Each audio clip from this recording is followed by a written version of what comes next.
I've been taking pottery lessons as a complete beginner for 1 year now. Each pottery piece has its own story, and this is no exception. So I'm just going to explain my process a little bit.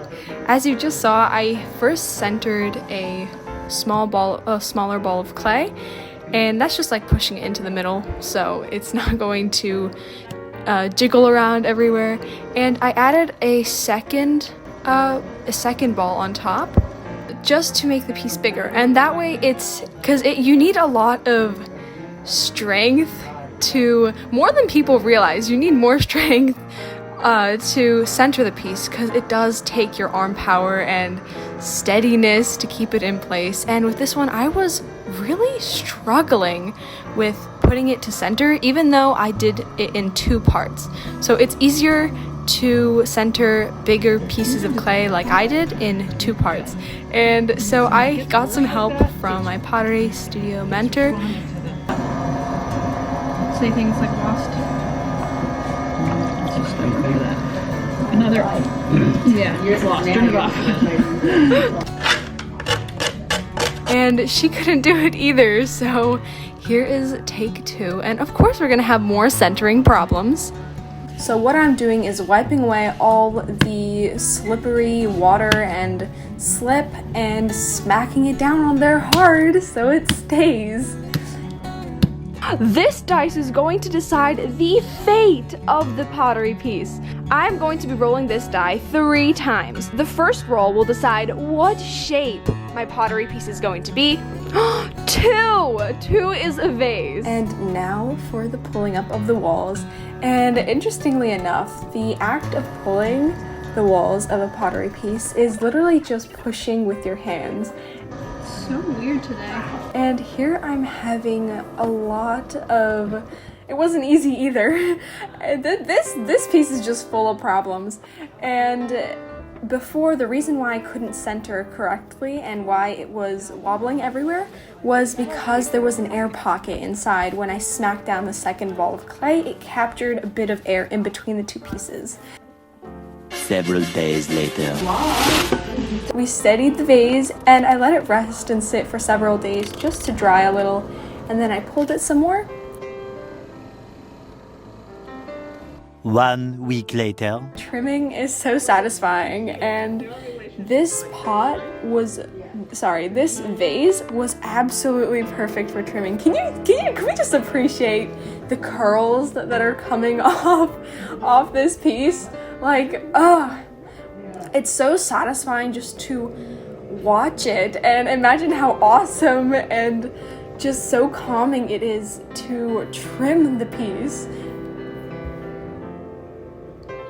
But you also have to be really careful at this stage, because if you take off a little too much clay on the piece, you're going to be left with a hole, and that is not what we want.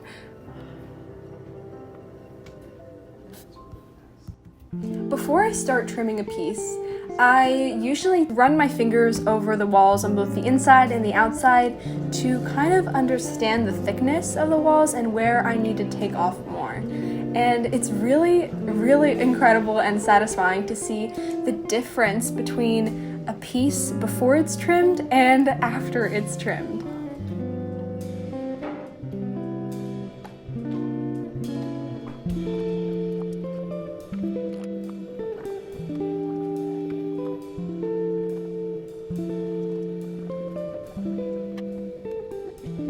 And now I'm going to go in on the bottom and hollow it out just so it won't be so bottom heavy. Now on top, usually I would center this piece standing up and then trim the top off a little more, but this time the time was running out and I didn't really feel like going through the whole process of centering an upturned piece on the wheel. So I'm like, okay, what can we do? And I settled on carving. I was like, we should just carve something. And this is a really great hack for getting rid of weight on your piece in any place, because people are just gonna look at the carvings and and be like, oh wow, so nice. No one's gonna really notice that it's a little too thick over there. And it's also a great way to lighten your piece overall. So for this vase on top, what I was just experimenting. I wanted to try something new, and this was just an improvisation of waves and shapes and having fun, and I'm really happy with the end result. It turned into this sort of churning, moody, I just bumped my elbow on the table, churning, moving sort of design, and it's really unique because you can't replicate it a second time. And the key thing I found to making great looking pottery pieces is being unafraid to lose them and being okay with experimenting, because you could just make another one if it doesn't work out, and even if it doesn't work out for you, then you'll know what not to do next time, so it's a win-win situation.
Look how many trimmings I had just from one vase. And don't worry, all of this extra is going to be broken down and reused into new clay. Now on the second time, if I roll a 5, I will have to destroy my pottery piece. Let's take a deep breath again, give it a go. All right. 1. Oh, thank goodness, we're safe. Now the third time is going to decide what color I glaze my piece. 5. 5 is blue. I'll leave a list of what each number means on each roll in the description below. Several days later. This is how our piece looks after it's fired. Just the bisqueware firing. Now we're going in with blue glaze like we rolled on the die, right? And wait, don't freak out. This is actually blue glaze. Just in the second firing, it's going to change from red, as you see here, to blue because it's a whole cool chemical reaction. And it really is just super mind-bending at first to think in theoretics, because truthfully you don't know exactly how your piece is going to turn out. I mean, you have an idea and you know what color you're using, but it's really up to fate.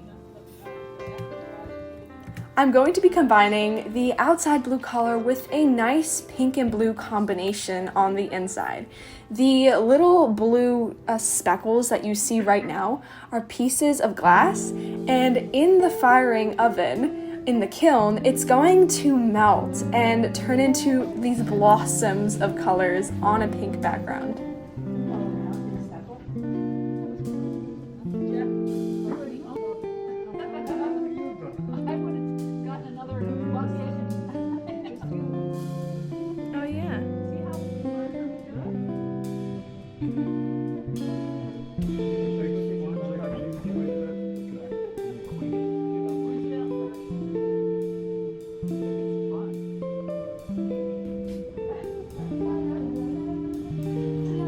And this is the final result. What do you think?